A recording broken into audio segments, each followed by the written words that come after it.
पिछला बार रासायनिक अभिक्रिया बता चुके थे, रासायनिक अभिक्रिया बताए थे ना। चलो रासायनिक समीकरण, रासायनिक समीकरण कहता है कि उस अभिक्रिया को, जो अभिक्रिया हम पिछला बार पढ़े थे, कहता जब संकेत एवं सूत्रों की सहायता से किसी अभिक्रिया को व्यक्त किया जाता है, हम उसे क्या कहते हैं? रासायनिक समीकरण। संकेत एवं सूत्रों की सहायता से जब किसी रासायनिक अभिक्रिया को व्यक्त किया जाता है, लिखा जाता है, तो उसे क्या कहते हैं? रासायनिक समीकरण। जैसे हम कहते हैं कि कार्बन की अभिक्रिया ऑक्सीजन के साथ कराते हैं, तो ये अभिक्रिया हुआ, दो पदार्थ का संयोग हो रहा है, एक नए पदार्थ बनेगा, तो बनता है कार्बन डाइऑक्साइड। क्या बना? Carbon dioxide. ये एक अभिक्रिया हुआ और इसको संकेत और सूत्र की सहायता से लिखे, ये कहलाएगा रासायनिक। कोई दिक्कत समझ में आया? जैसे हम कार्बन मोनोऑक्साइड की अभिक्रिया ऑक्सीजन की उपस्थिति में कराते हैं, ऑक्सीजन के साथ कराते हैं, तो हमें कार्बन डाइऑक्साइड प्राप्त होता है। क्या प्राप्त होता है? Carbon dioxide. ये कहलाता है रासायनिक समीकरण। रासायनिक समीकरण में आगे चल के पढ़ना है, दो तरह का हो जाता है, संतुलित समीकरण और असंतुलित समीकरण। दूसरा होता है, दूसरा हो जाता है असंतुलित समीकरण। आप समझोगे कि संतुलित समीकरण और असंतुलित समीकरण क्या है, समझोगे। तुमको बताए थे कि जो रासायनिक अभिक्रिया में भाग लेता उसको क्या कहते हैं? क्या कहते हैं? रासायनिक समीकरण। जो रासायनिक अभिक्रिया, वैसे पदार्थ जो रासायनिक अभिक्रिया में भाग ले तो उसको क्या कहते हैं? तो फिर रासायनिक समीकरण कैसे होता है? जो पदार्थ रासायनिक अभिक्रिया में भाग ले तो उसको क्या कहते हैं? तो ये अभिकारक है। ये क्या है? ये क्या है? अभिकारक। ये जो बना क्या कहलाएगा? क्या कहलाता है? आप ध्यान से समझो। संतुलित समीकरण समझोगे, जब रासायनिक अभिक्रिया में भाग लेने वाले प्रत्येक तत्व के परमाणु संख्या समान हो, या दोनों तरफ कह सकते हो कि दोनों तरफ के प्रत्येक तत्व की परमाणु संख्या समान हो, हम उसे कहते हैं संतुलित समीकरण। क्या कहते हैं? संतुलित समीकरण। कोई दिक्कत समझ में आया? जैसे देखो, इसमें एक कार्बन है, कार्बन की संख्या कितने हैं? एक। कार्बन की एक। यहाँ पर भी कार्बन कितने हैं? यहाँ पे ऑक्सीजन कितने हैं? कितने हैं? दो है। कितने ऑक्सीजन? दो।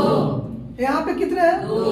तो दोनों तरफ प्रत्येक तत्व के परमाणु संख्या समान है, ये हो जाएगा संतुलित समीकरण। क्या हो जाएगा? संतुलित समीकरण। कोई दिक्कत? संतुलित समीकरण। अब इसमें ध्यान से देखो, इसमें इधर देखना है, ये हो गया बाया, ये हो गया दाया। बाया तरफ इधर एक ऑक्सीजन है, यहाँ पे दो ऑक्सीजन है, यहाँ पे तब क्या ऑक्सीजन? तीन गो। इधर क्या ऑक्सीजन? दो गो है, इधर दो गो, इधर तीन गो। कार्बन एगो है, कार्बन एगो है, तो कार्बन तो एगो है, लेकिन ऑक्सीजन क्या गो है? तीन गो। तो ये कहलाएगा असंतुलित रासायनिक समीकरण। क्या कहलाएगा? असंतुलित रासायनिक समीकरण। कोई दिक्कत? तो अब संतुलित समझ में आया कि संतुलित जिसमें जिस रासायनिक अभिक्रिया में प्रत्येक तत्व के परमाणु संख्या समान हो तो क्या कहलाता है? संतुलित रासायनिक समीकरण। और समान नहीं है तो क्या कहलाएगा? जैसे ये तुम्हारा हो गया, ये क्या है? असंतुलित रासायनिक समीकरण।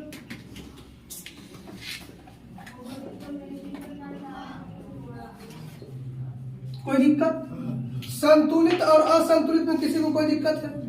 संतुलित जिसमें दोनों ओर की दोनों ओर की प्रत्येक तत्व की परमाणु संख्या समान हो, क्या कहलाएगा? असंतुलित, जिसमें दोनों के प्रत्येक तत्व की परमाणु संख्या समान नहीं हो। कोई दिक्कत? आगे चलकर हम सीखेंगे कि असंतुलित समीकरण को संतुलित में कैसे बदले। ठीक है, यहाँ तक किसी को कोई दिक्कत? रासायनिक समीकरण किसको कहते हैं? संकेत और सूत्र से किसी रासायनिक अभिक्रिया को व्यक्त करते हो उसे क्या कहते हैं? रासायनिक समीकरण। क्या कहते हैं? रासायनिक। संतुलित, जिसमें दोनों ओर की प्रत्येक तत्व की परमाणु संख्या क्या हो? समान हो, क्या कहलाता है? असमान हो। कोई दिक्कत? चलो आगे चलते, किसी को कोई दिक्कत नहीं है?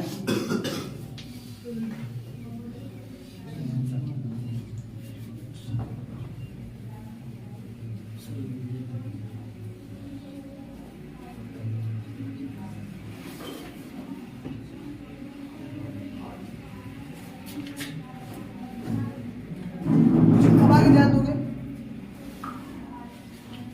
सॉरी, संयोजन, संयोजन या संश्लेषण अभिक्रिया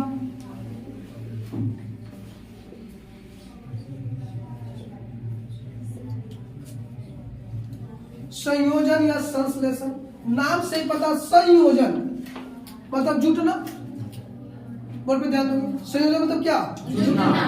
तो वैसी अभिक्रिया, ये अभिक्रिया है ना, तो एक ऐसी अभिक्रिया है जिसमें दो तत्व आपस में जुड़कर नए पदार्थ का, नए यौगिक का निर्माण करता है, उसे क्या कहते हैं? संयोजन। क्या कहते हैं? संयोजन। जब दो तत्व आपस में जुटा, संयोजन, नाम से पता चलता है संयोजन मतलब संयोग करता होता है, जुटता, आपस में क्या होता है? जुटता है। तो वैसी अभिक्रिया जिसमें दो तत्व आपस में संयोग करके नए तत्व का निर्माण कर, नए पदार्थ का निर्माण करता है, क्या कहलाता है? संयोजन अभिक्रिया कहलाता है। क्या कहलाता है? जैसे हम तुमको अभी जस्ट बताए थे, जैसे देख लो, हाइड्रोजन के दो अणु, ऑक्सीजन के दो अणु, ये दोनों आपस में जुटकर जल बनाता है। जल एक यौगिक, जल नए पदार्थ बना ना, जल। देखो ये तत्व ये क्या बन गया? यौगिक, नए पदार्थ बन गया। किसको कोई दिक्कत? फिर देखो H2 प्लस Cl2, ये दोनों, इसको सूर्य की उपस्थिति में लेकर गर्म करोगे ने, ये बना लेता है HCl। क्या बना लेता है? HCl। कोई दिक्कत? तो संयोजन अभिक्रिया में किसी को कोई दिक्कत है? जब दो तत्व, ये दोनों तत्व आपस में जुटा, बनाया नए पदार्थ बना लिया, ऐसे अभिक्रिया को क्या कहेंगे? संयोजन अभिक्रिया। परीक्षा में पूछता इस तरह से दे देगा, बोला गई कौन सी अभिक्रिया को व्यक्त कर रहा है, तो दोनों आपस में जुट रहा है, तो कौन सी अभिक्रिया व्यक्त करेगा? कोई दिक्कत? समझ? वहाँ पर H2 पर Cl2, वहाँ पर 2HCl। यहाँ पे होगा ये असंतुलित में, इसको संतुलित करोगे तो यहाँ पे हो जाएगा 2, यहाँ पर भी क्या हो जाएगा? 2, और इधर हो जाएगा 2 दूनी 4 है, यहाँ पे हो जाएगा 2। कोई दिक्कत? समझ में आया? तो हम किसी को कोई दिक्कत है इसमें? संयोजन या संश्लेषण अभिक्रिया में जब दो तत्व आपस में जुड़कर संयोग करके नए पदार्थ बनाते हैं, हम उसे क्या कहते हैं? संयोग। जैसे कार्बन फिर से ऑक्सीजन के साथ अभिक्रिया करेगा तो क्या बनाएगा? कार्बन डाइऑक्साइड बनाएगा। फेरस से सल्फर के साथ अभिक्रिया करेगा, फेरस सल्फेट बनाएगा। किसी को कोई दिक्कत? समझ में आया? संयोजन अभिक्रिया में किसी को कोई दिक्कत?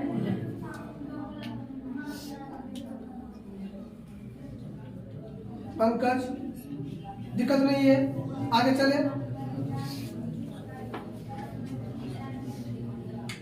मिटान,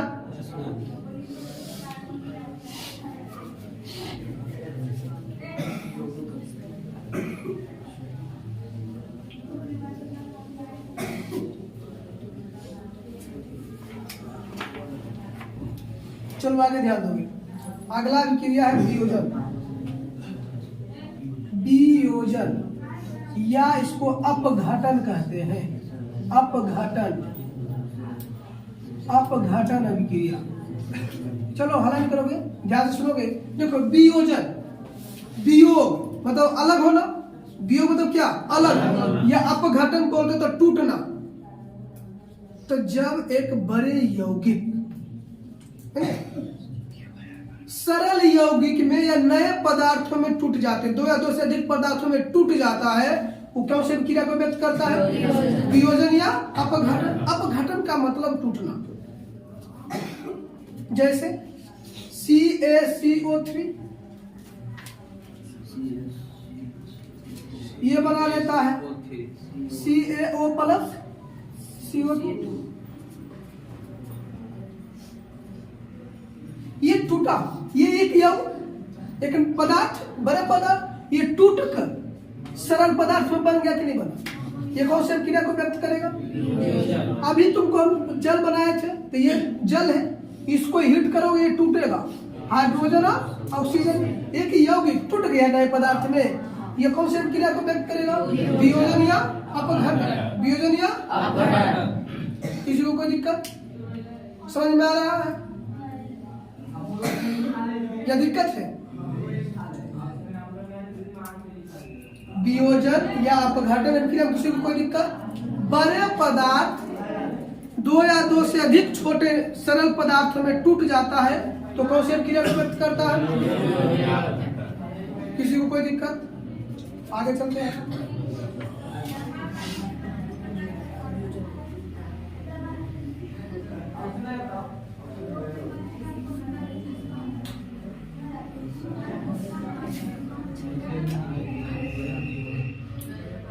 तुम सब स्कूल में कभी ऐसा हुआ होगा कि तुम आगे वाला सीट पर बैठल हो और तुमसे कोई ताकतवर लड़का आया, बोला रे हट जाओ, मत सब बेटा सठी जी।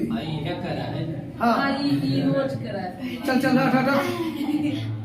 मान लिया वो तुम्हारे लेवल का है तो लड़ाई हो जाएगा ना, हम बैठबो पहले, हम बैठबो तो ही नहीं, पहले लड़ाई कर ले। तो ध्यान से सुनो, जो ताकतवर होता है वो अपना स्थान ग्रहण करता है कि नहीं। उस स्थान को गरीब कमजोर को हटाकर जो ताकतवर होता है वो बैठ जाता है, कमजोर को हटाकर ताकतवर क्या होता है, बैठ जाता है। तो उसका स्थान ग्रहण कर लिया कि नहीं कर लिया, कर लेता है ना। ये कहलाता प्रतिविस्थापन हो जाता है। उसको हटाकर, उसको ठेल ठाल के हटा के, है ना, उसको उसके स्थान पर बैठ जाते हैं, ये कहलाता है। इसको कहते हैं विस्थापित कर दियो, उसको हटा दी और उसके स्थान पर कौन ताकतवर बैठ जाता है। तो ध्यान से सुनोगे। अगला है विस्थापन अभिक्रिया या प्रतिस्थापन। विस्थापन या प्रतिस्थापन, तो ध्यान से सुनोगा। जब कम क्रियाशील तत्व मतलब कम ताकत वाला तत्व को हटाकर अधिक ताकत वाले तत्व मतलब अधिक क्रियाशील तत्व जो है वह कम वाले को हटाकर उसका स्थान स्वयं ग्रहण कर लेता है, कौन सी क्रिया कहलाता है, विस्थापन या प्रतिस्थापन। कोई दिक्कत। जब कमजोर को हटाकर ताकतवर उसके स्थान को ग्रहण कर लेता है ना। तुम सब स्कूलों में आगे वाला सीट पर बैठने के लिए लड़ाई करता है, ठीक है। डिफिनेटली लड़का तो डिफिनेटली करता है, लड़की तो कल बात करते तब पीछे जाकर बैठा रहता, किसा का बात करते रहते। लेकिन लड़कों में आगे बैठने के लिए लड़ाई झगड़ा हो जाता है, ऐसा नहीं है, डिफिनेटली हो जाता है। तो जो ताकतवर होता है, ताकतवर वाले जो ज्यादा शक्तिशाली लड़के होते हैं, वो कमजोर को हटा देता है और उसका स्थान ग्रहण कर लेता है। इसमें भी वही होता है। जो कम क्रियाशील होते, जो कम क्रियाशील तत्व होते हैं, उसको क्या करता है कि अधिक क्रियाशील तत्व वाला जो तत्व होता है उसको हटा देता है, उसको साइड से निकाल देता है और उसका स्थान तो कौन से विक्रिया कहलाता है? विस्थापन या समझ में आया? तो ध्यान से इसको क्या करें। जैसे यहाँ पे ध्यान दोगे, जिंक की अभिक्रिया कॉपर सल्फेट के साथ करवाते हैं, ये इसकी अपेक्षा ये ज्यादा शक्तिशाली है।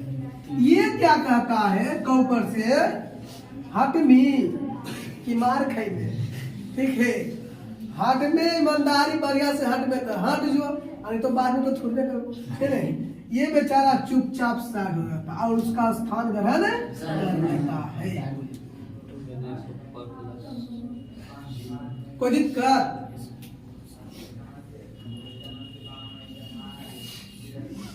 समझ में आया? नहीं आया? ये ज्यादा शक्तिशाली है, ये कम, इसकी अपेक्षा ही कम शक्तिशाली, ठीक है। अब इसके कुछ आगे चल के तत्वों के बारे में आवर्त सारणी जो होता है ना, जब उसको पढ़ोगे ना तो उसके इससे पता चलेगा कि कौन क्रियाशील है, कम क्रियाशील है, ठीक है। ये उससे पता चलता है। जब आवर्त सारणी जब पढ़ोगे तो उसमें बताया जाएगा कि कौन सा तत्व अधिक क्रियाशील है, कौन सा तत्व कम क्रियाशील है। ये ज्यादा शक्तिशाली, ये कम शक्तिशाली। अब बताओ ये इसका स्थान ग्रहण करेगा कि नहीं करेगा? करेगा। ये जो है कॉपर को हटा देता है, निकलेगा सर साइड, पतले रस्ते पतली वाले पकड़ के निकल तो वो उसको हटा देता और जिंक सल्फेट बना लेता और कॉपर अलग हो जाता है। इतना याद रखना है कि शक्तिशाली जो है वह कमजोर तत्वों पर जो क्या करता है? अपना ताकत दिखाता है, और उस ताकत के भय से कमजोर अपना स्थान क्या कर देता है? छोड़ देता है। छोड़ दिया ने, तो इसको हटा दिया और इसके स्थान पर ये आ गया, तो ये कहलाता है विस्थापन क्रिया। क्या कहलाता है? विस्थापन क्रिया। कोई दिक्कत? समझ में आया?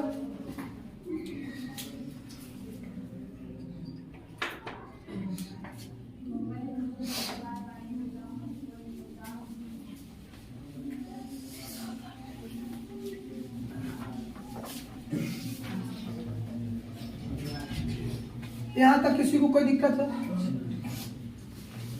रासायनिक अभिक्रिया, रासायनिक समीकरण, संतुलित रासायनिक समीकरण, असंतुलित रासायनिक समीकरण, संयोजन अभिक्रिया, वियोजन अभिक्रिया, विस्थापन या प्रतिस्थापन अभिक्रिया तक किसी को कोई दिक्कत है?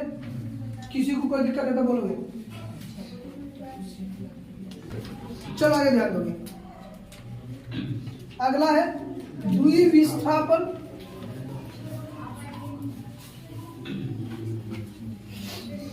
या उभय विस्थापन।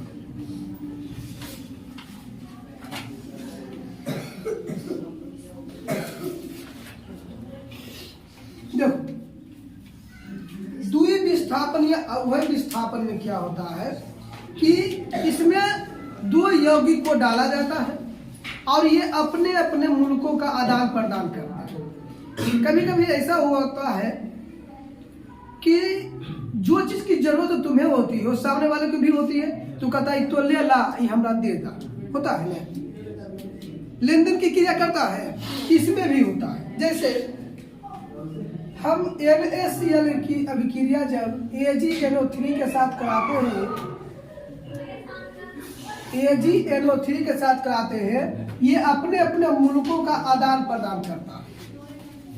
ये इस Ag जो होता है NaCl में Cl इसके साथ चला जाता है, तो ये बना लेता है AgCl, सिल्वर क्लोराइड, और ये Na इसके साथ चला आता है तो प्लस NaNO3। अपने अपने मूलकों का आदान प्रदान किया, ये कहलाएगा द्विविस्थापन या उभय विस्थापन। अब इसमें भी निगेटिव और पॉजिटिव होता है। ये निगेटिव है, ये भी निगेटिव है, ये पॉजिटिव है, और ये क्या है? पॉजिटिव। अब ये देखो, निगेटिव पॉजिटिव से आकर्षित हुआ, पॉजिटिव निगेटिव से। कभी भी पॉजिटिव को लेन देन आकर्षित नहीं। आगे चल के चलोगे, तुमको नंबर में पढ़ाए होंगे कि कौन धनात्मक है कौन ऋणात्मक है, पढ़ाए थे ना, तो इससे कोई दिक्कत? तो जब दो यौगिक अपने अपने मूलकों का आदान प्रदान करता है तो उसके फलस्वरूप जो नए पदार्थ बनते हैं वो अभिक्रिया क्या कहलाता है? द्वि विस्थापन या लेन देन की क्रिया करता है। क्या करता है? लेन देन की क्रिया करता है। कोई दिक्कत किसी को? फिर से इसमें जो होता है ये देखो समझोगे, यहाँ पे लेन देन की क्रिया करने का मतलब ये हो रहा है कि ये संबंध बनाता है, ये बॉन्ड बनाता है, बॉन्ड बनाकर नए यौगिक का निर्माण करता है। यहाँ पे ध्रुवीय बना रहा, प्लस माइनस उत्पन्न हो रहा है ना, कि ध्रुवीय बॉन्ड बना रहा है। ये जो NaCl जो होता है वो NO3 के साथ जो है वो बंध बनाकर नए यौगिक बना लेता है, और ये इसके साथ। तो देखो ये अपना मूल एक मूल इसको मूलक किसको दिया, और ये अपना एक मूलक किसको दिया? Na को दिया। तो अपने अपने मूलकों का लेन देन किया, तो अपने अपने जब मूलकों का लेन देन की क्रिया करता तो क्या कहलाता है? द्वि विस्थापन या कोई दिक्कत? इसी में तो आगे है अवक्षेपण। अवक्षेपण तो ध्यान से सुनोगे, अवक्षेपण क्या करता है? अवक्षेपण में क्या है कि जब लेन देन की क्रिया करेगा, ठीक है, लेन देन की क्रिया करता है तो वो ठोस के रूप में जब परिवर्तित हो जाए, ठोस के रूप में प्राप्त हो तो वो भी क्रिया कहलाता है अवक्षेपण। कौन सी क्रिया? ये लेन देन की क्रिया करता है ने, तो द्रव और गैस के रूप में प्राप्त होता है। लेकिन जब ठोस के रूप में अवक्षेपित हो, द्रव में ठोस के रूप में जब अवक्षेप हो, प्राप्त हो, तो कौन सी क्रिया कहलाएगा? अवक्षेपण। कोई दिक्कत समझ में आया? समझ में आया कि कोई दिक्कत? मिटा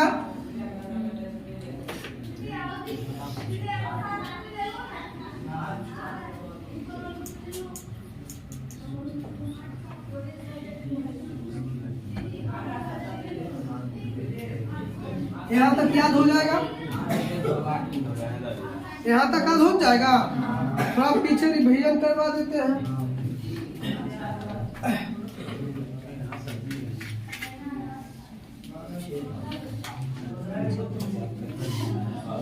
चलो आगे जान दोगे।